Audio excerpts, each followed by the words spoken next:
Muy bien, les saludo hermanos en el nombre precioso del Señor. Él está en medio de nosotros, con nosotros, en nosotros. Aleluya. Estamos empapados de su presencia maravillosa. Aleluya. Y saludamos a los que en esta hora se conectan con nosotros. Oramos que el Señor les bendiga a ustedes de la misma manera como nos bendice a nosotros aquí. Dios sea con ustedes y les edifique poderosamente con esta palabra. Vamos al capítulo 4 de Hechos. Hechos del Espíritu Santo a través de los apóstoles. Y el capítulo 4 le podemos poner muchos títulos, pero le puse la prueba en medio del avivamiento, porque en pleno avivamiento viene la persecución, viene el sufrimiento y los efectos del sufrimiento, la reacción de la iglesia ante el sufrimiento y los efectos del sufrimiento. Glorioso Señor. Aleluya. Entonces, capítulo 4 de Hechos, y voy a pedirle a nuestro lector que nos lea el capítulo 4. Aleluya. Hablando ellos al pueblo, vinieron sobre ellos los sacerdotes con el jefe de la guardia del templo y los saduceos, resentidos de que enseñasen al pueblo y anunciasen a Jesús, y Jesús la resurrección de entre los muertos. Y les echaron mano y los pusieron en la cárcel hasta el día siguiente, porque era ya tarde.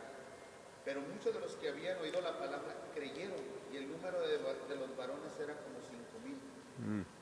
Aconteció al día siguiente que se reunieron en Jerusalén los gobernantes, los ancianos y los escribas, y el sumo sacerdote Anás y Caifás y Juan y Alejandro, y todos los que eran de la familia de los sumos sacerdotes. Y poniéndoles en medio, les preguntaron con qué potestad o en qué nombre habéis hecho vosotros esto.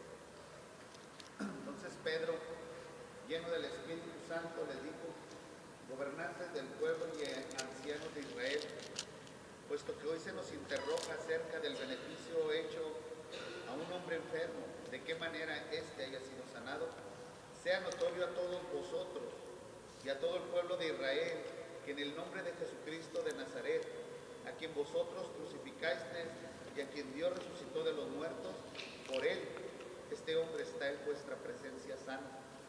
Este Jesús es la piedra reprobada por vosotros los edificadores, la cual ha venido a ser cabeza del ángulo, y en ningún otro hay salvación, porque no hay otro nombre bajo el cielo dado a los hombres en que podamos ser salvos.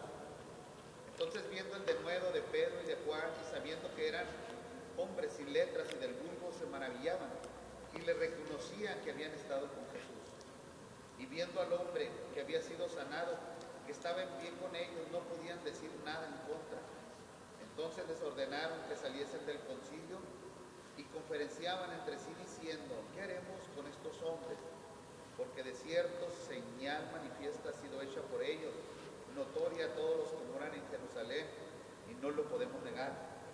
Sin embargo, para que no se divulgue más entre el pueblo, amenacémosle para que no hablen de aquí en adelante de hombre alguno, a hombre alguno en este nombre. Y llamándolos les intimaron que en ninguna manera hablasen ni enseñasen en el nombre de Jesús. Mas Pedro y Juan respondieron diciéndoles: juzgad si es justo delante de Dios obedecer a vosotros antes que a Dios, porque no podemos dejar de decir lo que hemos visto y oído. Ellos entonces les amenazaron y les soltaron, no hallando ningún modo de castigarlos por causa del pueblo, porque todos glorificaban a Dios por lo que se había hecho, ya que el hombre en quien se había hecho este milagro de sanidad tenía más de 40 años. Y puestos en libertad, vinieron a los suyos y contaron todo lo que los principales sacerdotes y los ancianos les habían dicho.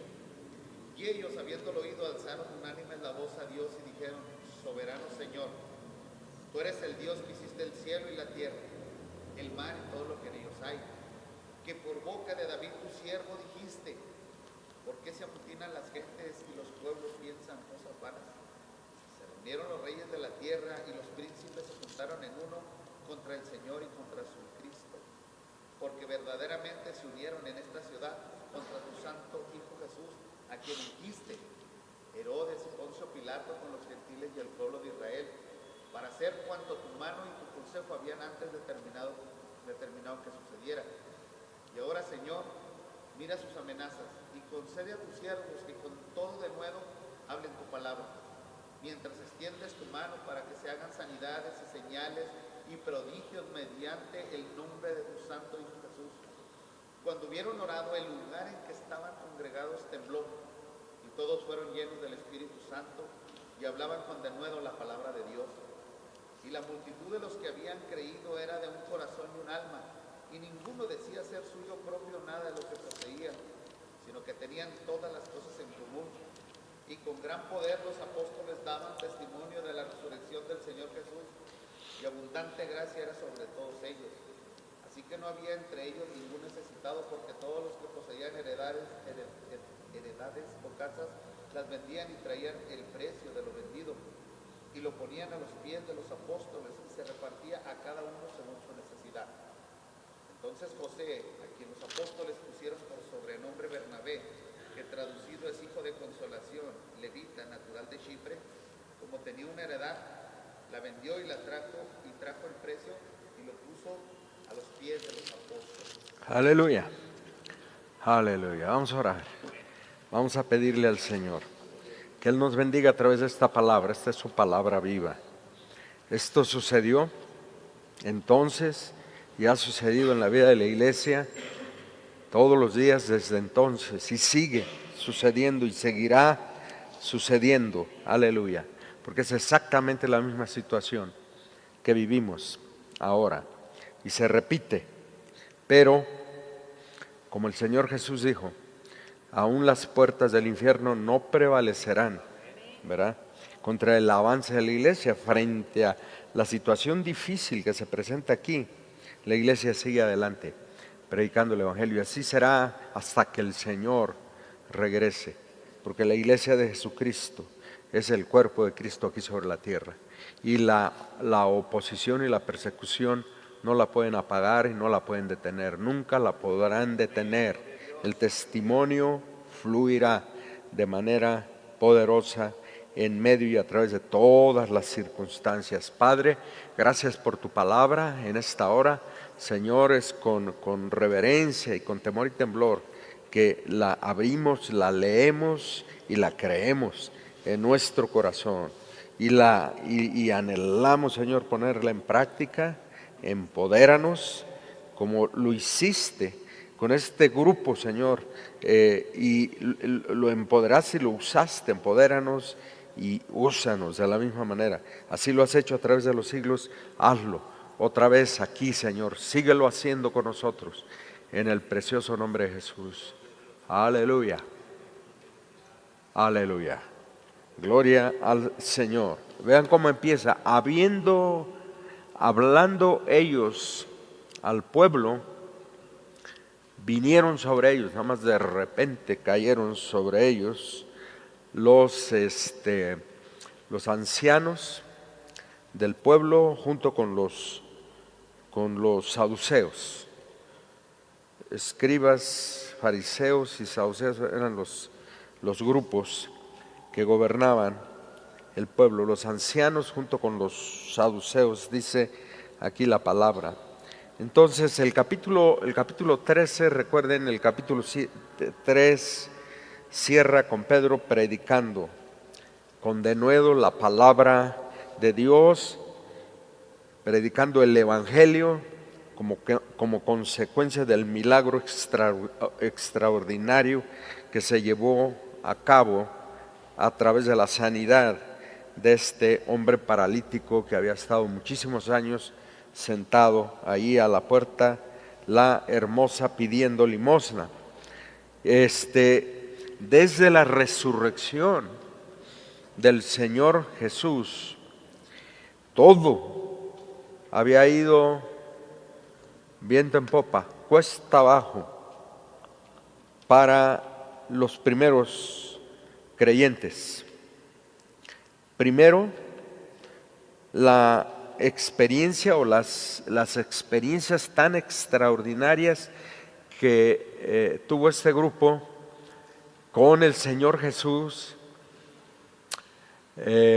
durante los 40 años, 40 días, perdón, los 40 días después de la resurrección que estuvo con ellos. Ustedes se pueden imaginar tener al Señor Jesús de regreso cuando prácticamente todos lo habían dado por muerto y habían dado por perdido el proyecto en el que originalmente habían creído.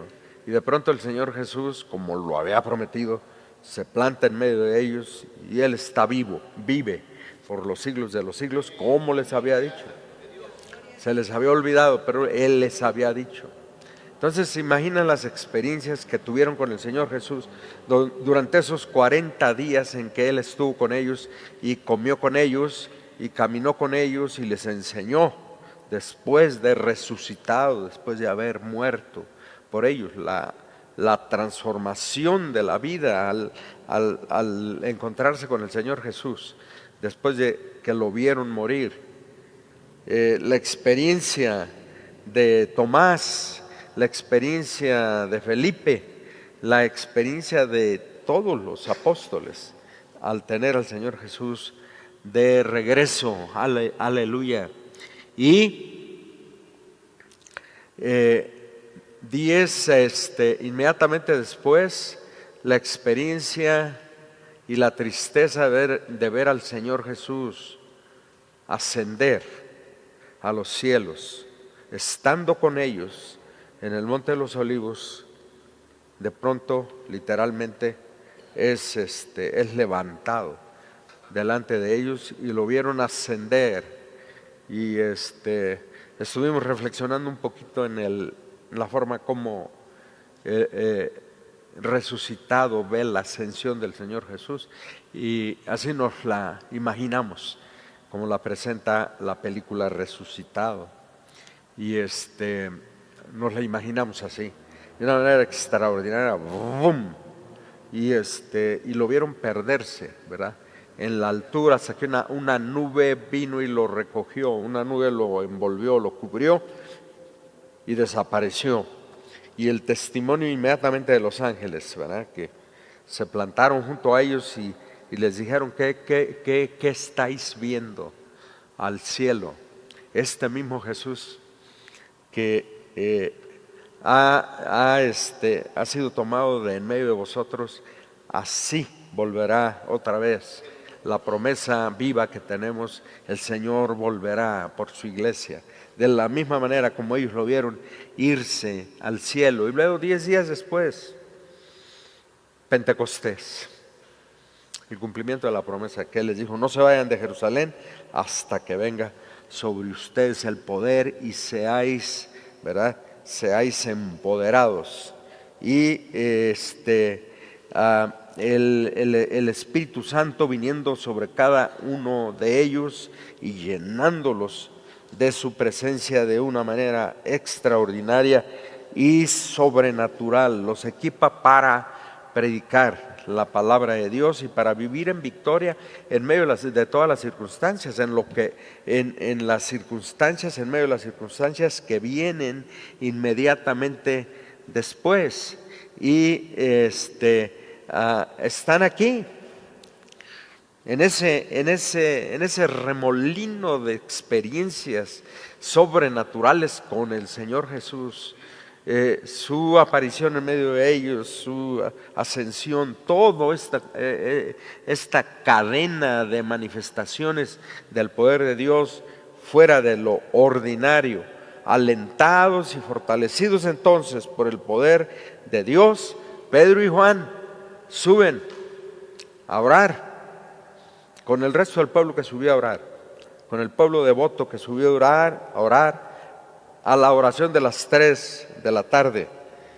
Y subiendo a orar tienen esta experiencia que nos introduce a lo que ahora los hermanos en Jerusalén, estos primeros creyentes, están experimentando, porque se encuentran al entrar a la puerta, al pasar de un atrio al otro, se encuentran con este paralítico y el Espíritu de Dios les manda, les ordena que lo sanen para la honra y la gloria de Dios. Pedro manda al hombre cojo ponerse en pie entonces en el nombre de Jesucristo de Nazaret, y al hacerlo queda sano. Entonces recordamos que esto dio pie inmediatamente para que la multitud asombrada, atónita, dice Lucas, se juntara alrededor de ellos, alrededor de Pedro y de Juan en el pórtico de Salomón. Y entonces Pedro, ungido con el poder de Dios, les predica el evangelio. Y el apóstol ve que la gente está compungida y está siendo tocada de una manera impresionante por el poder de Dios. Arremolinados están, impresionados, escuchando el testimonio de Pedro, el mensaje poderoso de Pedro que les está llegando al corazón, porque Pedro les señala el pecado principal: ustedes mataron al autor de la vida y lo crucificaron, pero ustedes lo mataron, pero el Padre lo levantó y Él vive por los siglos de los siglos, y por el poder de Él es que este hombre ha sido sanado. Y antes de que Pedro tuviera la oportunidad de hacer el llamamiento para que se entreguen al Señor Jesús, le caen, ¿verdad?, encima los ancianos, la guardia del templo, con los ancianos y con los saduceos. Les caen encima y se los llevan. Y como ya es muy tarde, pues son las 3 de la tarde, bueno, había pasado el tiempo, porque sanaron al paralítico. Pedro tuvo todavía tiempo de predicar el evangelio, solo le faltó hacer la invitación. Pasó el tiempo, era tarde, y entonces el Sanedrín, el cuerpo gobernante de Israel, no podía sesionar, no podía reunirse por ley en la tarde, tenía que ser temprano. Entonces no los pueden procesar ese día, y aquí estamos, no los pueden procesar. Entonces los ponen en una celda, los ponen en la cárcel y los sacan después para procesarlos, y es lo que vemos en el capítulo 4. Entonces pasan esa noche los apóstoles Juan y Pedro en la cárcel, y nos hacemos la pregunta: ¿por qué permite Dios esto? Estamos en avivamiento. ¿Por qué permite Dios esto? ¿No se supone que en un avivamiento de la magnitud de este avivamiento, el avivamiento de Pentecostal, yo le llamo el incendio espiritual, el incendio espiritual más grande en la historia del pueblo de Dios aquí sobre la tierra? No hay un avivamiento más grande, y hemos tenido muchos avivamientos en la historia de la iglesia, avivamientos tremendos, avivamientos increíbles hemos tenido. Aquí mismo experimentamos, ¿verdad?, la introducción a lo que es un avivamiento, y tenemos prometido la culminación de ese mover de Dios.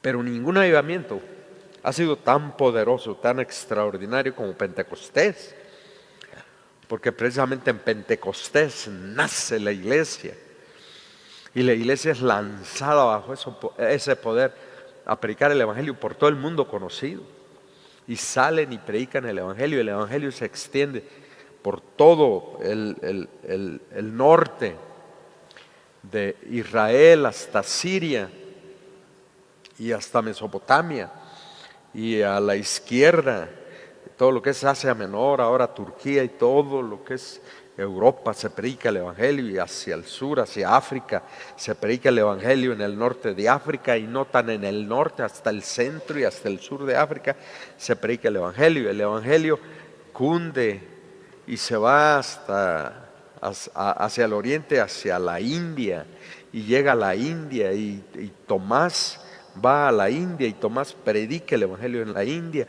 y a través de un milagro, como se nos dio el testimonio, la iglesia se establece en la India. Qué cosa más maravillosa hizo Dios en Pentecostés. Así que ningún avivamiento tan espectacular como Pentecostés. Y, ¿verdad?, todo mundo debe responder positivamente a Dios bajo un mover tan increíble en la ciudad de Jerusalén. No es una ciudad muy grande, es una ciudad como de 70,000 habitantes en esos días. Entonces, toda la ciudad está conmovida, negativa y positivamente, por lo que está pasando. Los que aman ya al Señor Jesús y le siguen, que ya son muchos miles, están conmovidos y están conmocionados. Y sus enemigos, que también son muchos, también están conmovidos, también están conmocionados y están furiosos, porque nadie odia más al Señor Jesús que el Sanedrín. Y nos preguntamos por qué. ¿Por qué este odio contra Dios? ¿Por qué lo estamos viviendo ahorita? Este odio terrible contra Dios, lo vemos, ¿verdad? Lo vemos en las gentes que ocupan cargos y posiciones prominentes en nuestra ciudad. Nuestros gobernantes odian terrible, horrendamente al Señor Jesús. ¿Por qué? ¿Qué daño les ha hecho el Señor Jesús? ¿Qué daño les ha hecho la predicación del Evangelio? ¿Por qué el mundo nos aborrece tanto? Porque es el odio del diablo contra Dios. Ese es el odio del diablo contra Dios.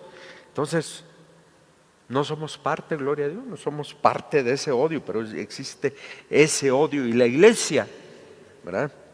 Pensamos que la iglesia debería, en una situación como esta, la iglesia debería ser, ¿verdad?, admirada y respetada y tenida en gran estima, pero no es así.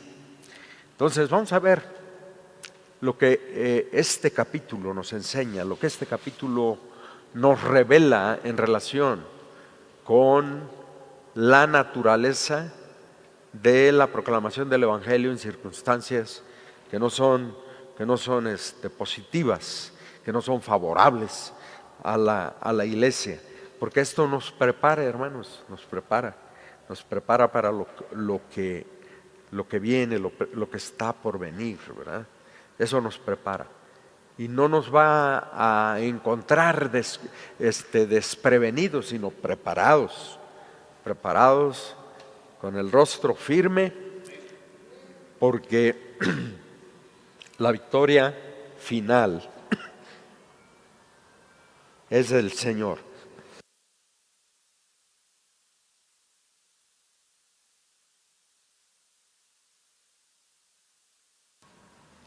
Entonces, lo primero que vemos aquí es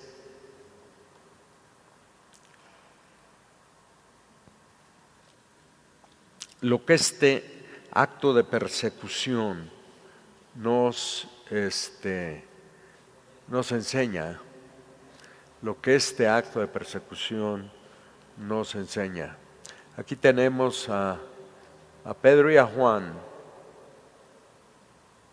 Juan era pues mucho más joven, y esta es la forma como la inteligencia artificial se imagina a Juan.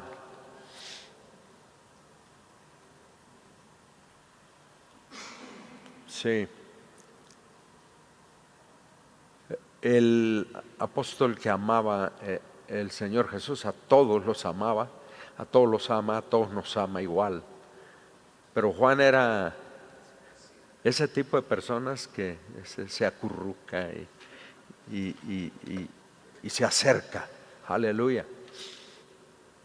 Un tipo de persona que se acerca y que se deja apapachar, porque esa es su naturaleza, y lo refleja en sus cartas, en sus escritos, refleja esa ternura. Siempre está hablando de amor, Juan, siempre está hablando de amor.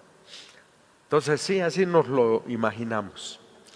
Miren, entonces en los versículos 1 al 22, vean ahí 1 al 22, tenemos esta extraordinaria enseñanza, lo que este acto de persecución nos enseña, la persecución comienza aquí, en el capítulo 4.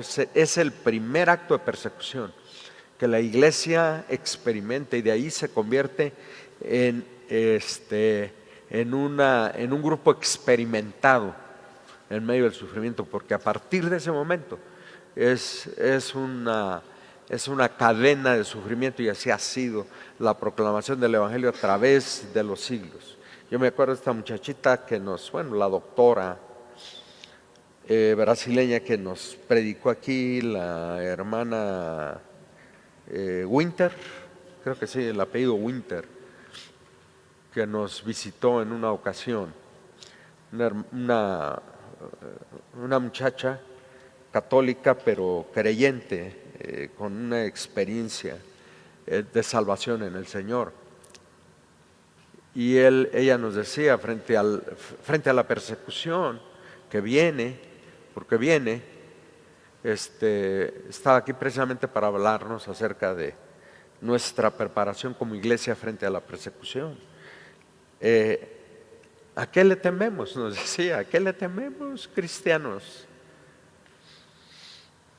¿A qué le tememos? El sufrimiento nos ha acompañado desde el nacimiento de la iglesia hasta ahora, y ser cristiano es sinónimo de sufrimiento, y Pablo lo dijo, el que espere estar, el que piense estar firme, ¿verdad? Mire que no caiga, y mire que sufrirá oposición del diablo. Entonces el avance del Evangelio de Cristo siempre será resistido por el diablo, siempre. Aquí tenemos en esta ciudad de no más de 80,000 habitantes un tremendo avivamiento que implica una gran conmoción del pueblo por las cosas de Dios. La predicación del Evangelio, que es permanente en la ciudad, y conversión masiva de la gente de sus malos caminos vueltos al Señor. 3,000 primero en el primer mensaje de Pablo, 5,000 en este segundo mensaje. No tuvo la oportunidad Pedro de hacer el llamamiento, pero nos dice Lucas que se convirtieron ahí 5,000 hombres, sin contar mujeres y sin contar niños, adolescentes, chiquitos que ya creen. Entonces imagínense la cantidad. Las mujeres siempre son más. Si se convierten en 5,000 hombres, al menos 6,000, 7,000 mujeres estaban ahí también. Y luego cuenten ustedes los niños, ¿verdad? Adolescentes que ya le responden al Señor. Entonces es una cantidad enorme. Y lo mismo sucede en el primer sermón, 3,000, sin contar niños, sin contar mujeres. Entonces es una multitud. Por eso las imágenes que nos presentan una multitud, es la multitud que ya creyó y ya está siguiendo al Señor, y cada vez que hay una convocación se reúnen y están allí. Entonces es una gran conmoción por las cosas de Dios, por la predicación, y la gente apartándose de sus caminos malos y entregándose al Señor. Extraordinarias manifestaciones del poder de Dios en sanidades y en milagros en general. Todo mundo debería estar de fiesta por esto, y sin embargo hay un sector numeroso de la población que está totalmente en contra. ¿Por qué? Porque el diablo se opone al avance de la obra de Dios siempre se opondrá. Así que no nos debe extrañar, no nos debe extrañar la persecución, la oposición, no nos debe extrañar. Esto es así. Y en esas circunstancias vamos a ser fieles y vamos a seguir adelante, y vamos a hacer lo que el Señor nos llamó a hacer, a cumplir con la misión. El diablo siempre usa las religiones como estructuras de poder para oponerse al avance de la verdad de Dios. Las religiones son los sistemas humanos de salvación por los que el hombre pretende salvarse a sí mismo. Esa es la religión. El judaísmo era en los días del Señor Jesús una religión más, porque se había apartado del Señor, se había apartado de los caminos del Señor. Aquí están todos estos líderes que se proyectan ahí, todos estos líderes, todos estos ancianos de la iglesia del pueblo de Israel, que se supone que deben ser promotores del mensaje de Dios, de la palabra de Dios, y están convertidos en asesinos. Quieren matar a todos los cristianos, a todo aquel que ha tenido una experiencia real con Dios a través de Jesucristo, lo quieren eliminar y están listos a matar, a eliminar. Estos hombres que esperaríamos que estuvieran buscando al Señor y estuvieran alegres y contentos de que haya en el judaísmo un avivamiento, un mover de Dios tan poderoso, el Dios que se supone que ellos adoran. Cualquier persona que sustituye su relación personal con Dios por la liturgia se vuelve religioso y pierde la sensibilidad para discernir la voluntad y la obra de Dios. El diablo usa aquí a los líderes religiosos del pueblo que estaban divididos en grupos de poder. Se mencionan los gobernantes, que era el grupo de sacerdotes, el grupo sacerdotal junto con los saduceos, ¿verdad?, encabezados por el sumo sacerdote y su familia, la familia sacerdotal. Luego los ancianos, que eran las cabezas de las familias aristócratas, líderes de la sociedad, y los escribas, que eran los maestros o doctores de la ley. Todos estos grupos estaban confederados y organizados en un solo cuerpo gobernante que se llamaba Sanedrín, el Sanedrín, y se ha convertido entre nosotros en algo como una especie de símbolo, el Sanedrín. Siempre que hay un grupito gobernante en la iglesia le dicen el Sanedrín y se le llama el Sanedrín, ¿verdad? El Sanedrín, el enemigo número uno de Dios, el Sanedrín, el liderazgo del pueblo de Israel, enemigo de Dios. Bueno, hasta la fecha el pueblo de Israel no ama al Señor Jesús. Alguien nos da testimonio en la semana de que tiene unos amigos que son judíos, una familia que es judía, y cuando se reúnen de vez en cuando él les testifica, y tan pronto empieza a hablar de Cristo cambia el ambiente. Están comiendo y él comienza a hablar de Cristo y cambia el ambiente y los rostros se demudan y las actitudes cambian y los amigos se vuelven agresivos hasta la fecha. Yo recuerdo David, mi hijo, cuando era pequeñito tenía su pediatra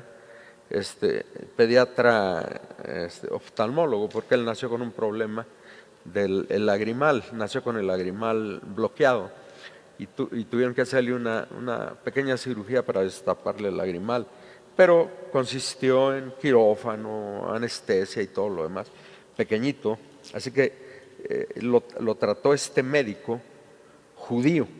Entonces nosotros aprovechábamos con Dana para decirle quiénes éramos y para testificarle. Se sentía así como muy romántico poderle hablar del evangelio a un judío. No tiene uno esa oportunidad con frecuencia. Y él se burlaba de nosotros. Era un hombre muy sabio, había estudiado muchísimo, era alemán, judío alemán, establecido aquí en México. Y sabía mucho. Y él se burlaba de nosotros y nos decía, el Mesías somos nosotros, somos el pueblo de Israel, soy yo soy el Mesías.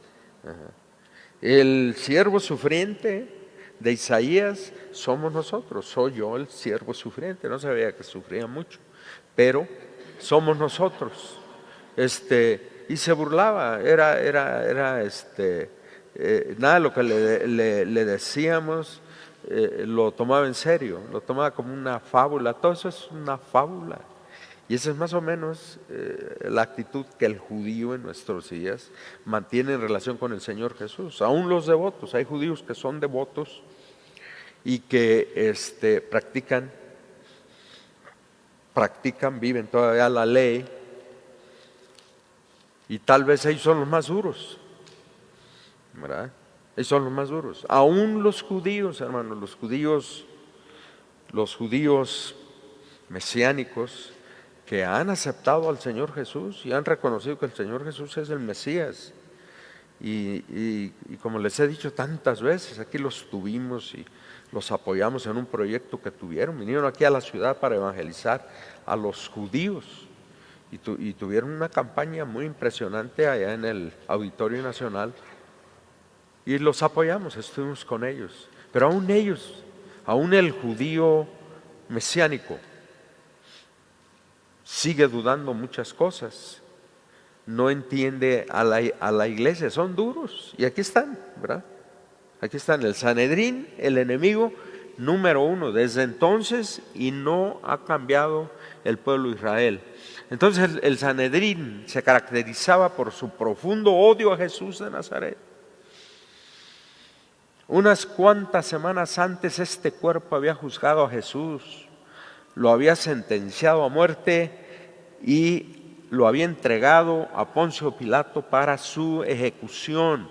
Lo que Pedro en el primer sermón, ¿verdad?, denuncia como traición, porque es una traición entregar a un hermano judío a un cuerpo, a un cuerpo de poder que es extranjero, que es gentil. Entregar a un hermano judío al gobierno romano es traición, y Pedro le señala eso.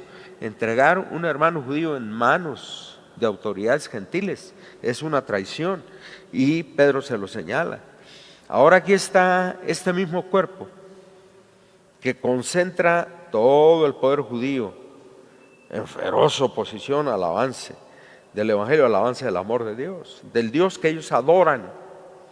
Lo leímos en el capítulo, todos estos versículos muestran este mover en el corazón de los que habitan en Jerusalén y que son enemigos del avance del Evangelio. ¿Cómo es posible que aquellos, ¿verdad?, que se supone deben ser promotores de los intereses de Dios, se encuentren convertidos en los más implacables enemigos del Dios que deben representar y adorar? Esto es lo que hace Satanás por medio de la religión. Tengamos mucho cuidado con la religión, porque esto es lo que hace la religión. Qué peligrosa es la religiosidad. Nos convierte en enemigos de Dios y no nos damos cuenta. Eso es lo que pasa. No nos damos cuenta. Nos convierte en enemigos del mover de Dios.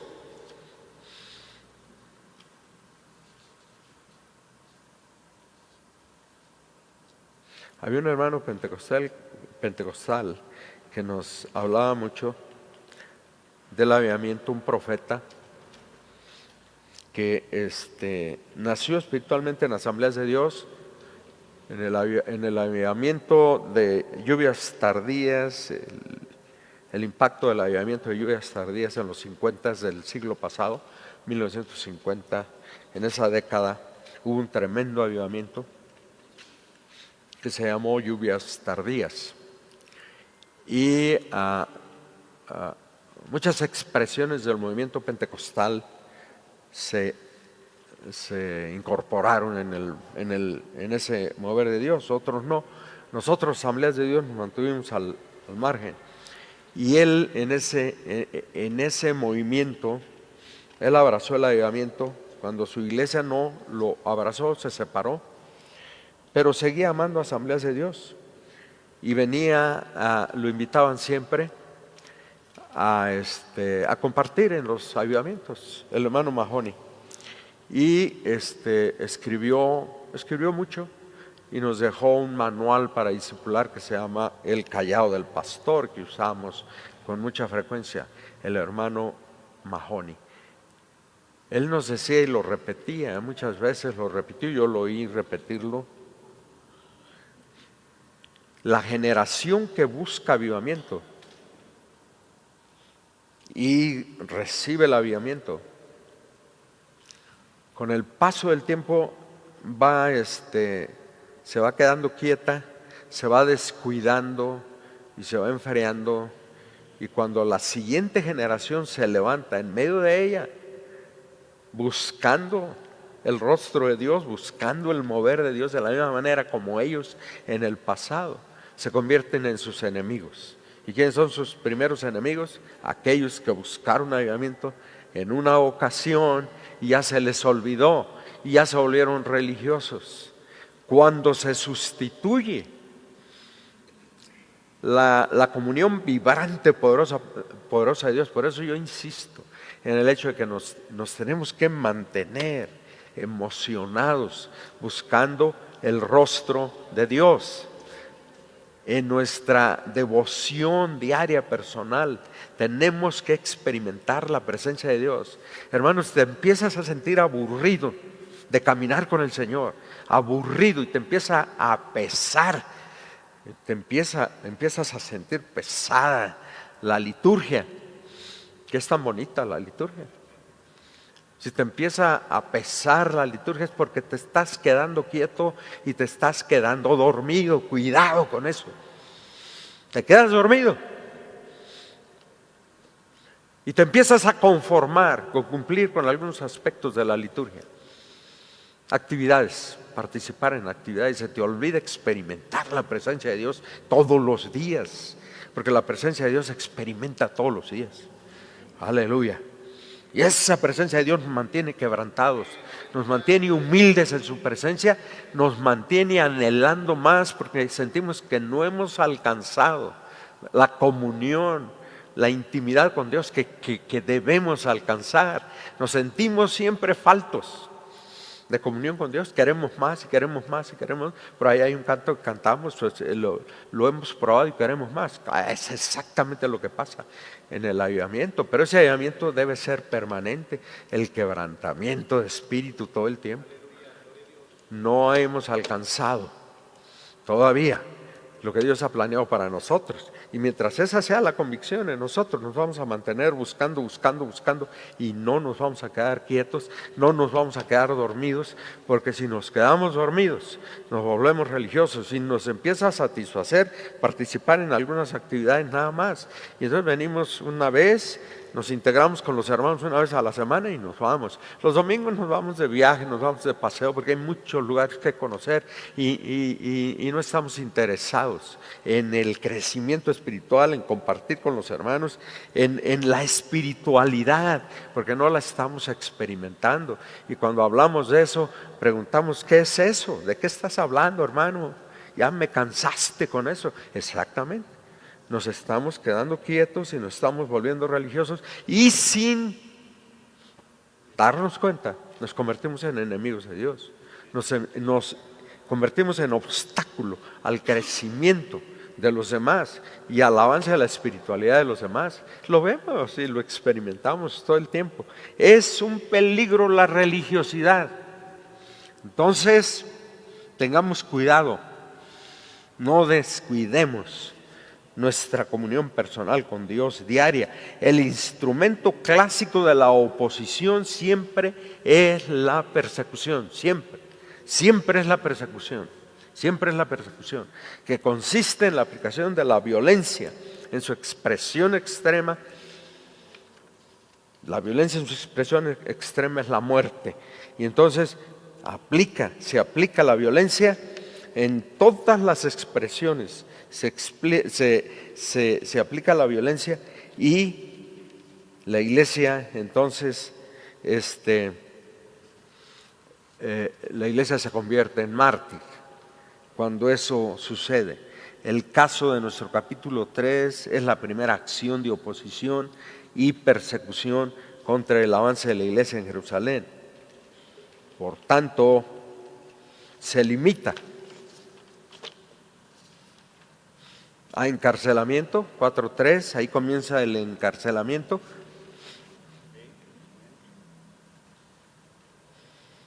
encarcelamiento. Entonces ponen a los apóstoles en la cárcel porque ya es tarde, como lo decía, ya no podían sesionar el Sanedrín sino hasta el otro día.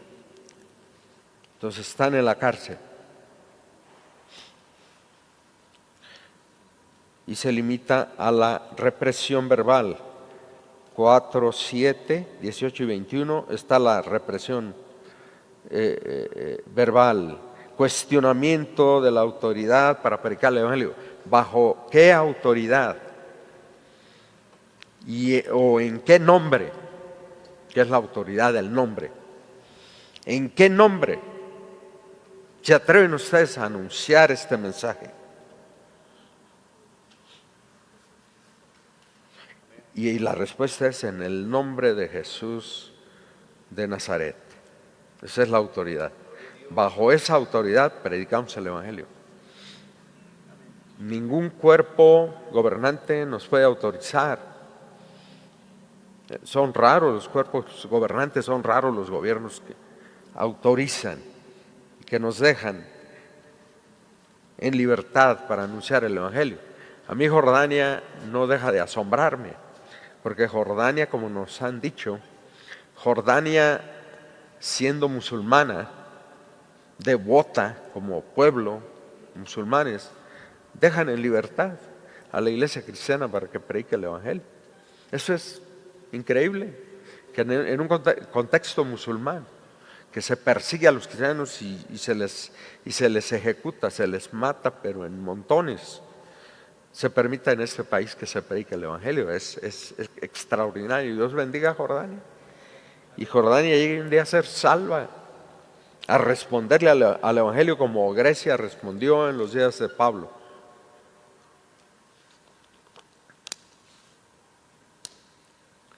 Entonces,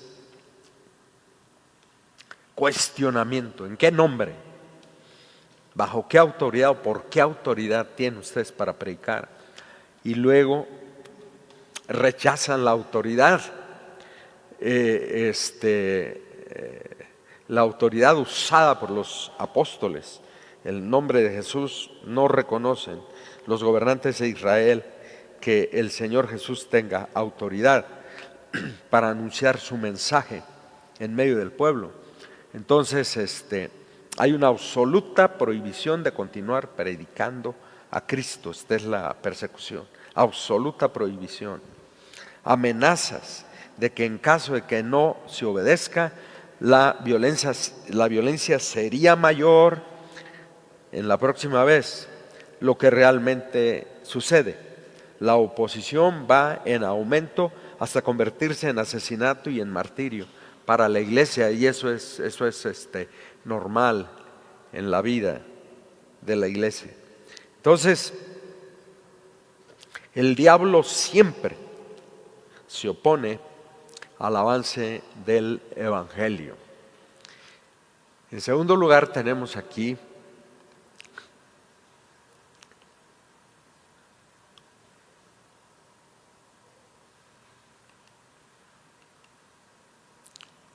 la respuesta del verdadero avivamiento en la persecución. ¿Cómo responde la iglesia ante la persecución? Que el gobierno de la ciudad, porque ¿qué es el gobierno de la ciudad? Hay situaciones en la vida de la iglesia conforme va avanzando en el imperio que es la sociedad, es la ciudad que persigue. En Asia, la experiencia de Pablo siempre fue la persecución, pero de las ciudades.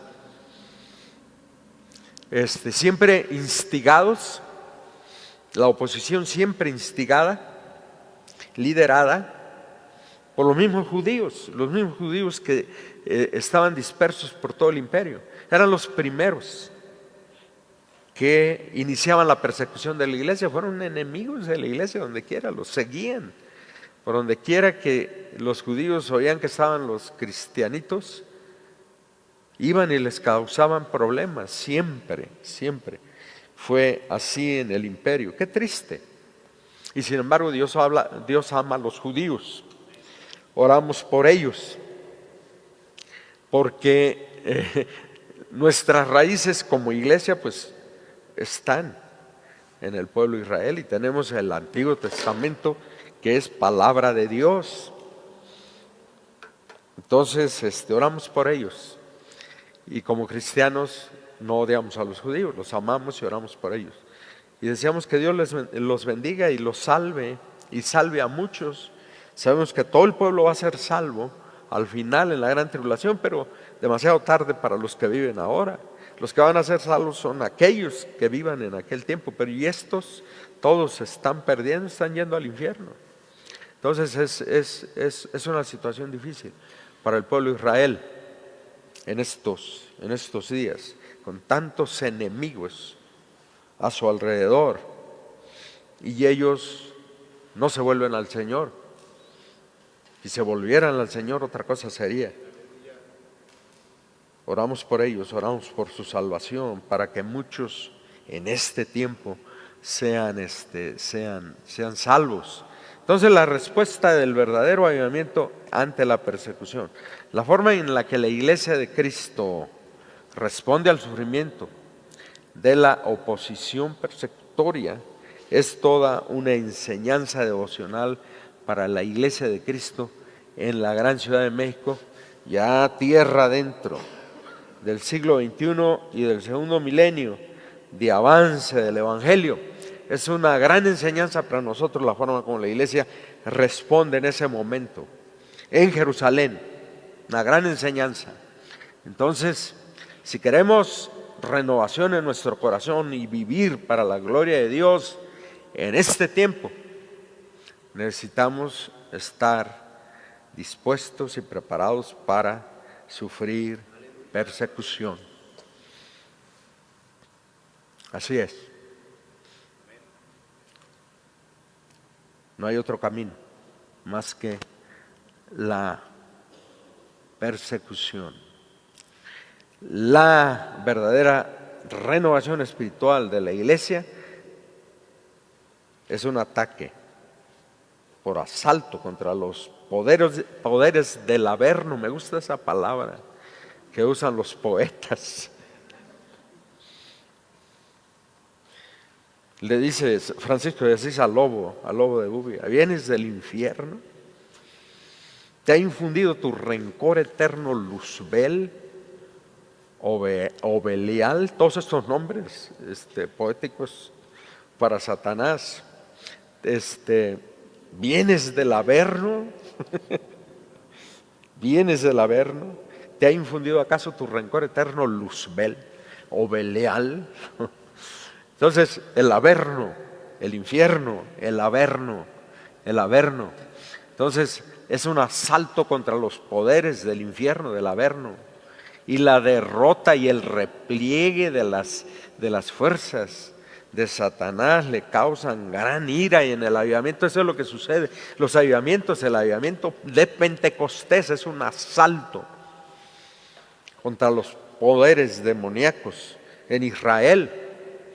Y luego el evangelio, conforme es llevado a todos los rincones del imperio, en todos los lugares, es un asalto a los poderes demoníacos, porque la gente es liberada y se entrega a Dios, y eso ofende a Satanás y enciende la persecución. Entonces vemos la persecución en el imperio. Aquí es todavía local, pero cuando llegamos nos acercamos a fines del primer siglo. Aquí estamos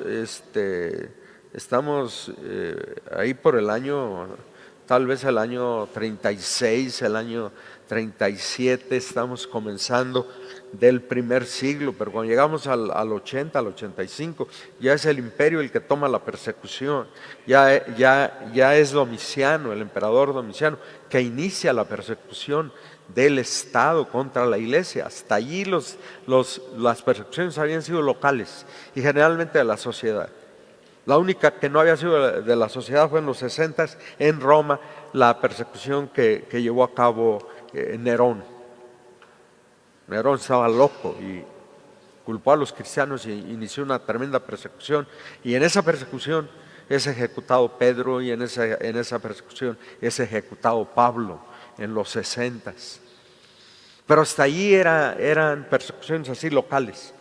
Pero a partir del 80 para adelante Ya el libro de Apocalipsis habla de una persecución global y una persecución de los cristianos en todo el imperio, donde se les empezó a perseguir y se les empezó a torturar, se les empezó a eliminar, pero esa persecución todo lo que causó fue un avivamiento tremendo en la predicación del Evangelio, porque eso es exactamente lo que sucede. Entonces, aquí tenemos, ¿verdad? ¿Qué sucede? ¿Cómo reacciona la iglesia frente a esta persecución? ¿Cómo reacciona la iglesia en avivamiento? Porque está en avivamiento, aleluya. Que la persecución que vivamos aquí en la Ciudad de México nos alcance en avivamiento, estemos en avivamiento. Por eso la importancia de buscar el rostro de Dios. Tenemos que estar en avivamiento, porque en avivamiento esta es la reacción que tenemos. Entonces, ¿cómo responde? Versículos 8 al 12, más predicación del Evangelio. Aleluya. 8 al 11, 8 versículos 8 al 12. Entonces Pedro, lleno del Espíritu Santo, les dijo: gobernantes del pueblo y ancianos de Israel, puesto que hoy se nos interroga, sea notorio a todos, a todos vosotros y a todo el pueblo de Israel, que en el nombre de Jesucristo de Nazaret, ahí está, aleluya, usan ellos, los apóstoles, usan esa declaración tan bonita, ¿no? En el nombre de Jesús de Nazaret. En el nombre de Jesús de Nazaret. Aleluya. En el nombre de Jesucristo, de Jesucristo de Nazaret. Me faltaba el elemento, Cristo. Jesús Cristo. El Dios hecho carne es lo que significa. Tiene ese significado. Jesús de Nazaret enfatiza la humanidad del Señor Jesús. Entonces es puro evangelio, es la proclamación del evangelio. Jesús de Nazaret enfatiza la naturaleza humana del Señor Jesús. Dios hecho humano, que se encarnó y descendió a nosotros y nos entiende perfectamente porque se hizo humano y estuvo entre nosotros como ser humano. Pero es el Cristo, Jesucristo de Nazaret. Al mismo tiempo es Dios. Él es Dios. La divinidad y la humanidad del Señor Jesús es nuestro Salvador bendito. Él es humano y Él es divino. Él es Dios, perfecto Dios, Dios completo, perfecto hombre, hombre completo. Él es nuestro Salvador. Y Él vive por los siglos de los siglos. Y siempre que se nos presente, siempre que se nos aparezca, lo vamos a ver así. Él tiene un cuerpo que siempre portará. Es su marca. Se hizo humano. Y no dejó de ser humano, se fue a la diestra del Padre, donde Él intercede por nosotros. Y desde donde vendrá por nosotros. Como perfecto ser humano y como perfecto Dios, siempre con un cuerpo. Cuando se le ve en el Nuevo Testamento, Pablo lo vio en la prisión, se le apareció en la prisión y le habló en la prisión. Juan lo vio en Apocalipsis. Y a muchos más el Señor se les ha aparecido a través del tiempo, siempre es el Señor Jesús. Nunca se le puede ver al rostro, no es posible verlo al rostro porque no existe el poder en el ser humano como para levantar la vista y verle el rostro. Todas las experiencias de los que han visto al Señor Jesús resucitado, pues nunca lo pueden ver al rostro. La película Ben-Hur tuvo mucho respeto, por eso nunca se le vio el rostro al Señor Jesús. Otros revelan el rostro, pero realmente en la experiencia, en el encuentro con el Señor Jesús no le podemos ver el rostro. Me acuerdo Angélica Salinas, que acaba de morir, nuestra gran misionera a la India por muchos años, esposa de Saúl García, que hace unos meses partió a la presencia del Señor. Estuvimos allá en su funeral, pero ella me vino a ver aquí un poquito antes de fallecer y platiqué con ella un buen rato. Y en una de las experiencias que ella tuvo, porque ella hablaba con Dios todo el tiempo, con el Señor Jesús, en su lucha contra el cáncer, cómo se iba acabando y cómo el cáncer la iba acabando. Y el Señor permanentemente le dijo: es necesario que pases por esto, es necesario que pases por esto, es necesario, no te voy a sanar, porque es necesario. Ahora ella sabe por qué era necesario. Aquí no lo supo, pero es necesario que pases por esto. Clamando a Dios en una de esas crisis tremendas de dolor, arrodillada en su cama y clamando a Dios, casi sin poderse mover por la debilidad, sin poderse mover. De pronto sintió la presencia del Señor. Y viendo hacia abajo del lado izquierdo, vio los pies del Señor Jesús, las sandalias del Señor Jesús, a su lado, parado. Y si yo era anhelado y anhelaba en mi corazón levantar la vista y verlo, pero no pude. No pude levantar la vista para contemplar al Señor Jesús, que se le apareció para confortarla. Y puso su mano sobre ella y ella sintió la mano sobre la cabeza. Y el dolor se fue. El dolor se fue. Y la dejó el dolor por unos días. El Señor la tocó, la vino, la confortó y luego la recogió. No es posible ver el rostro del Señor Jesús, pero Él es ser humano y Él es Dios y está, aleluya, está con nosotros, aleluya, está con nosotros. Bendito sea el Señor, aleluya. Entonces, más predicación.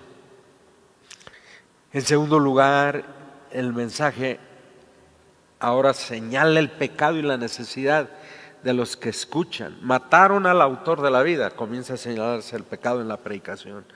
Y desecharon la piedra del ángulo, desecharon la piedra angular, que ha venido a ser cabeza del ángulo. Es decir, el elemento principal de toda edificación espiritual, la edificación espiritual de nuestra vida, es Cristo, la piedra angular, la piedra del ángulo.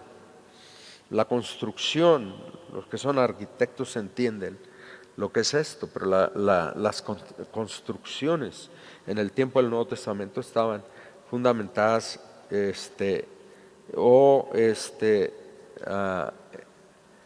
realizadas tomando el arco como fundamento y el arco se utilizó aquí en el tiempo de la colonia ampliamente en las construcciones, y son las construcciones que permanecen, son milenarias las construcciones. Recorren ustedes a Europa y el Medio Oriente y las construcciones están allí y tienen, no sé, 5,000, 4,000, 3,000, 2,000, 1,000 años y están ahí como sin nada. Sobre el fundamento, la tecnología del ángulo. Y la piedra angular es la pieza que va en el centro del ángulo y sostiene todo el edificio.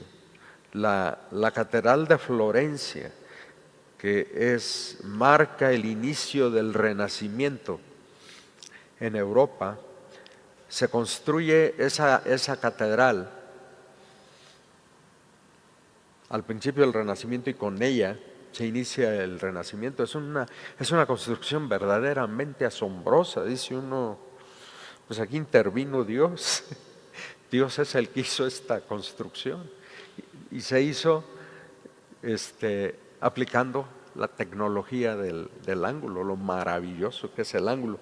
El Señor Jesús es el centro del ángulo Es el autor de la edificación, de toda edificación. Y ustedes lo rechazaron y lo mataron. Y ahora ha venido a ser la cabeza del ángulo. Y no hay salvación en ningún otro, porque no hay un nombre bajo el cielo dado a los hombres por el que podamos ser salvos. Es solo Jesucristo. Solo en Cristo hay salvación. Ese es el mensaje. Solo en Cristo hay salvación. Entonces el pecado del pueblo es monstruoso. Mataron al autor de la vida, desecharon la cabeza del ángulo, la piedra del ángulo, y esa piedra del ángulo ha venido a ser cabeza del ángulo. ¿Quién podrá dormir con este pecado encima?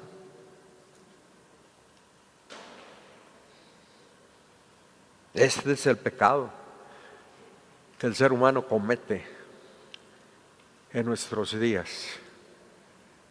Se ha desechado y se está desechando la piedra angular. Se mata al autor de la vida, se participa en el asesinato del Señor Jesús. Y luego el mensaje concluye con la solución de Dios al pecado del hombre. Jesucristo es la respuesta. No existe otra respuesta de Dios en la creación. Dice 4:12, ese es un versículo que nos memorizamos para evangelizar, es clave. Y en ninguno otro hay salvación, porque no hay otro nombre bajo el cielo dado a los hombres en que podamos ser salvos. No hay. Solo Cristo salva. ¿Quién cree que solo Cristo salva? ¿Ven? Así es. Y ese es avivamiento en el corazón. Solo Cristo salva. Solo Cristo salva. No existe otra respuesta de Dios en la creación. Fuera de Jesús de Nazaret no hay salvación. Los sistemas personales de justicia no valen nada delante de Dios. En todo el universo, solo Cristo salva. Óigalo el altivo, óigalo el religioso, óigalo el averno, lleno de pavor, dice el himno, ¿verdad? Óigalo fírmese adelante, huestes de la fe.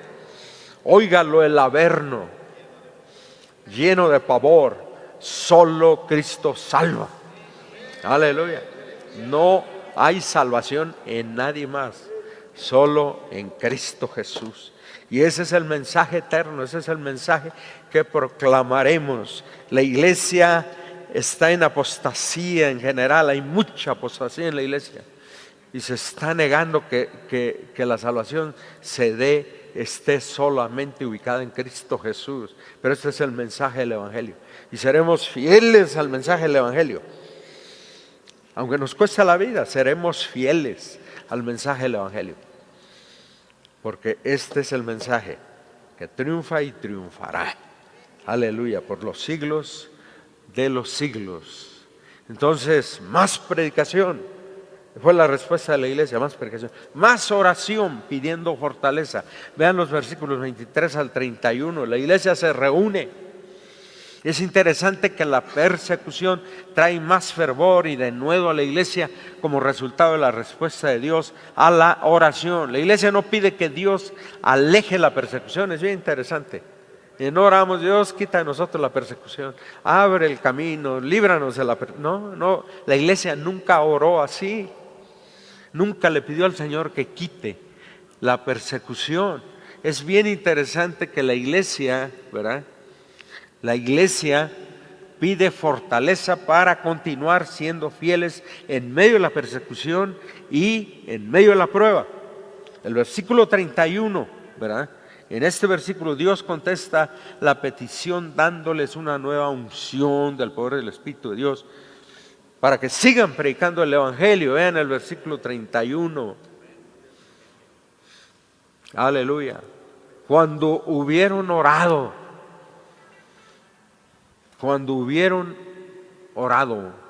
el lugar en el que estaban congregados tembló. Aleluya. No se cayó nada, pero tembló. ¿Por qué tembló? Tembló por el poder de Dios, la manifestación del poder de Dios. Es decir, es la forma en que Dios responde a la oración de la iglesia. Tiembla. Y todos son llenos de nuevo del Espíritu de Dios. Todos son llenos de nuevo. Y hubo manifestaciones, todo tipo de manifestaciones, bajo la nueva unción, la unción fresca del Espíritu de Dios. Y hay manifestaciones y son empoderados. Dice aquí, son empoderados, y todos fueron llenos del Espíritu Santo y hablaban con denuedo la palabra de Dios. ¿Y qué es el denuedo? ¿Qué es el denuedo? Alguien dígame, ¿qué es el denuedo? ¿Cómo entienden el denuedo? Valor, aleluya, valor, aleluya. Y necesitamos ese valor, ¿verdad? Y vamos a pedir ese valor. Necesitamos valor para hablar la palabra de Dios. No permitir que el mundo nos intimide. No podemos callar lo que hemos visto y oído, dice Pedro. No se puede. Bajo la unción del Espíritu de Dios no se puede callar lo que hemos visto y oído. Y por eso necesitamos la unción del Espíritu de Dios. Por eso necesitamos avivamiento. Porque no podemos callar lo que hemos visto y oído. Y la iglesia va callando poco a poco lo que ha visto y oído. Y deja de ver y deja de oír. Si no hay avivamiento en el corazón. Necesitamos avivamiento. Aleluya, necesitamos avivamiento. Aleluya. Estamos por cumplir 25 años y ya hay hermanos sugiriéndome que debemos tener una gran celebración. Le digo, pero como parte de la búsqueda del avivamiento, y sí, ¿por qué no? Tener una gran celebración, recordándole a Dios su promesa, porque Él prometió no dejarnos con eso. Nos introdujo. Supimos, los que estuvimos aquí, supimos lo que es el avivamiento, porque Dios nos dio una probadita y nos dijo, es una probadita. Es una probadita, pero no he terminado con ustedes. Yo tuve esa visión en la que les platico. Yo veía un jardín de una casa americana. Los jardines son así, abiertos, y es pasto muy bonito y plantas, pero pasto. Y allá en el fondo una casa de perros, una casita de perro, bonita, hermosa, pintadita, de muchos colores, muy bonita. Y yo contemplaba la casa y luego veía como un viento muy fuerte le pegaba a la casa y la desarmaba y tiraba las tablas y el techo y lo regaba por todo el jardín. E inmediatamente en la visión yo sabía que yo era esa casa. Yo inmediatamente me identifiqué con la casa. Y luego ese viento como que daba la vuelta y regresaba con una especie de remolino. Y juntaba de nuevo las tablas y las ponía todas en su lugar. Y quedaba otra vez, quedaban las paredes de la casa bonita, armadita, bien bonita, pero sin techo. Y el mensaje, la voz del Señor. No he terminado contigo todavía. Y eso es la iglesia, no ha terminado con nosotros el Señor. Somos la iglesia, no ha terminado, va a terminar con nosotros. Aleluya. Y vamos a celebrar, ¿por qué no celebrar? Pero como una tremenda petición a Dios, porque estamos orando. Pero queremos pedirle, Señor, es tiempo, cumple tu promesa. Dijiste que volverías a nosotros y no nos dejarías así, sino que volverías y terminarías tu obra en nosotros. Es tiempo, estamos listos, no hay nada que impida que lo haga, Señor, no hay nada que impida, no hay nada que impida. ¿Qué impide? No hay nada que impide. Nos falta santidad, por supuesto, por eso queremos avivamiento. Que hay pecado entre nosotros, por supuesto que hay pecado entre nosotros. Por eso necesitamos avivamiento. Porque si podemos vivir vidas santas sin avivamiento, ¿para qué queremos avivamiento? Necesitamos avivamiento en el corazón. Aleluya. Y necesitamos esta unción para predicar el Evangelio con denuedo, para predicar el Evangelio sin temor, para no ser intimidados por este mundo tan terrible que se nos ha venido encima. Entonces, más santidad, más predicación, más oración. Es la respuesta de la iglesia ante la persecución. Más oración, más santidad. Y los versículos 32 al 37, más santidad. Este es el avivamiento, la unción de Dios para vivirla en santidad y predicar el evangelio. La unción de Dios para vivir en santidad y predicar de esa manera el evangelio. Aquí está la santidad espontánea y natural como resultado del proceso de un mismo corazón y una misma alma. Eran los hermanos en ese momento. Luego ya no fueron así, porque el avivamiento es así. Tenían ese gran avivamiento y había esa gran unidad en la iglesia. Después empezaron a pelear, pero tuvieron avivamiento. De un corazón y de un alma, nada suyo propio, de lo que poseían. Abundante gracia era sobre ellos y llegaron a tener el favor del pueblo. No había entre ellos ningún necesitado, pues se compartían las cosas. Y aquí se comienzan a vender las casas para ayudar a los necesitados en el capítulo 4. Bernabé, se me había olvidado a mí ese dato. Bernabé, el compañero de Pablo en la misión, el gran Bernabé, realmente se llamaba José. Pero los apóstoles le comenzaron a decir hijo de consolación, Bernabé, hijo de consolación. Él vendió su casa y trajo el dinero a los pies de los apóstoles para subsanar las necesidades de los hermanos que se habían reunido en Jerusalén y que estaban allí todavía. Entonces, así cierra el capítulo 4. El próximo jueves vamos a enfocar el 5, el contenido del capítulo 5, la purificación del Espíritu que trae Dios sobre su iglesia en Jerusalén. Purificación. Entonces, a través de los siglos, hermanos, siempre ha sido igual la situación. La persecución sobre una iglesia avivada solo trae más avivamiento y de nuevo para seguir adelante con la predicación de la palabra a través de estrategias diferentes y adecuadas a las circunstancias de persecución. Pero la iglesia jamás ha sido detenida por la persecución. Y aquí la tenemos, miren. Ese es Irán,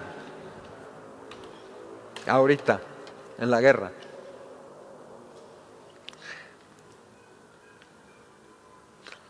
A raíz del inicio de la guerra, tenemos datos de la iglesia en Irán que no teníamos, pero los tenemos ahora. Hay 1 millón de cristianos en Irán cumpliendo su misión. ¿Saben cómo se han convertido al Señor Jesús?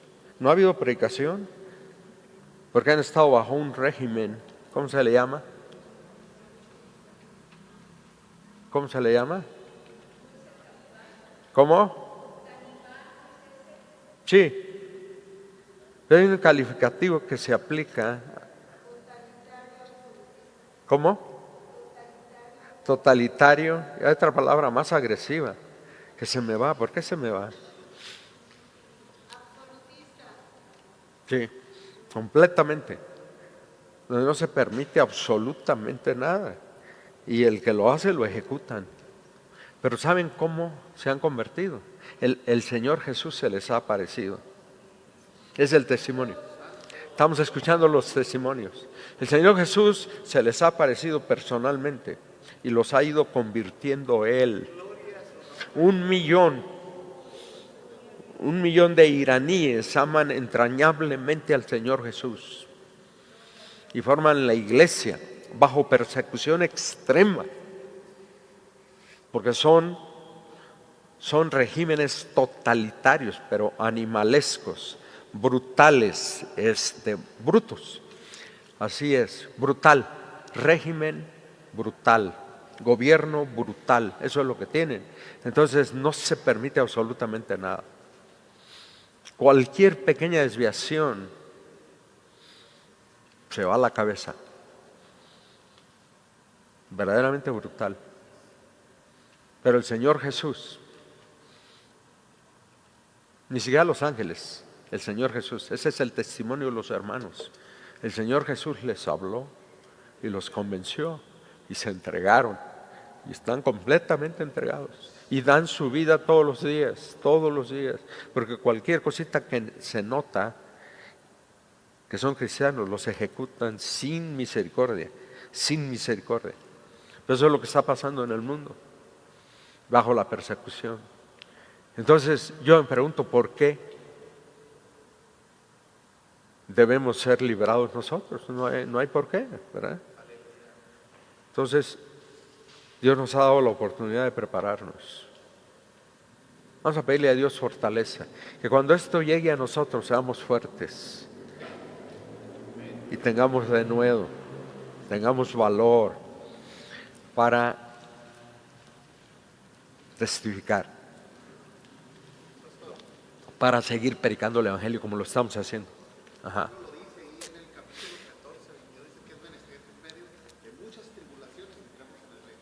Eso. ¿Cómo dice otra vez? Se pasó confirmando el ánimo de los discípulos, exhortándoles a que permaneciesen en la fe y enseñándoles que es menester que en medio de muchas tribulaciones entremos en el reino. Cuando lo pelearon, lista volvió. Es necesario que por muchas tribulaciones pasemos y entremos al reino de Dios de esa manera, porque esa es la marca, siempre ha sido así, y así será hasta que el Señor nos recoja. Aleluya, aleluya. A nosotros nos tocó vivir esta coyuntura y nuestros hijos la vivirán plenamente, ¿verdad? Nuestros hijos la vivirán plenamente.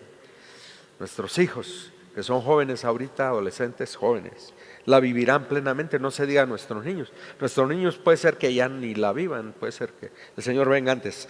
Pero lo que son nuestros adolescentes y nuestros jóvenes van a vivir la plenitud, el clímax de esta situación. Y debemos orar por ellos ya. Orar por nosotros, orar por ellos en el nombre de Jesús. Pónganse en pie y oramos. Vamos a levantar nuestras manos al Señor. Aquí estamos en tu presencia, Señor. Aleluya. Oh Dios, tocados por tu palabra, Señor, conscientes de la realidad que nos ha tocado vivir y que nos toca vivir como iglesia. Agradecemos el privilegio que nos has dado, Señor, de tener paz todos estos años y de saber lo que es la paz y la libertad para predicar el Evangelio, Señor. Pero sabemos por tu Espíritu y por tu palabra que vienen días que no serán iguales, que estos días que vivimos ahorita cambiarán y que tendremos, Señor, la necesidad de enfrentar circunstancias diferentes como tus siervos, Señor, en Jerusalén, como tus siervos por todo el imperio romano y a través de los siglos. Tus siervos, tu iglesia ha sufrido a través de los siglos. Y Señor, abrimos nuestro corazón delante de tu presencia y te decimos, Padre, en el nombre de Jesús, danos fortaleza. Fortalece a nuestros hijos. Ayúdanos a formarlos, a darles formación, a prepararlos para estas circunstancias difíciles, para que cuando esto venga, Señor, no apostatemos de la fe, no te demos la espalda, Señor, sino que caminemos firmemente contigo, con más predicación, con más oración, oh Dios. Oh Padre Celestial, con más santidad, que respondamos con predicación, con oración, con santidad. Trae avivamiento a nuestro corazón por amor de Dios. Aviva nuestro corazón, aviva nuestra relación personal contigo, Dios. Necesitamos un toque poderoso tuyo en nuestro corazón en esta hora. Bendice a tu iglesia, Padre, prepara a tu iglesia. Prepáranos, Señor, para los días difíciles por amor de tu nombre. No pedimos que quite los días difíciles en nuestro futuro, pero pedimos fortaleza. Nos unimos al clamor de tu iglesia en Jerusalén. Pedimos fortaleza. Danos la fortaleza de tu espíritu. Danos de nuevo. Danos, Señor, consistencia. Danos valor. Afirma nuestro rostro, Señor, en el nombre precioso de Jesús. Hazlo con nuestros hijos. por amor de tu nombre. Aleluya. Aleluya. Gracias por tu palabra. Gracias por la capacidad y la capacitación que tu palabra nos da. Aleluya.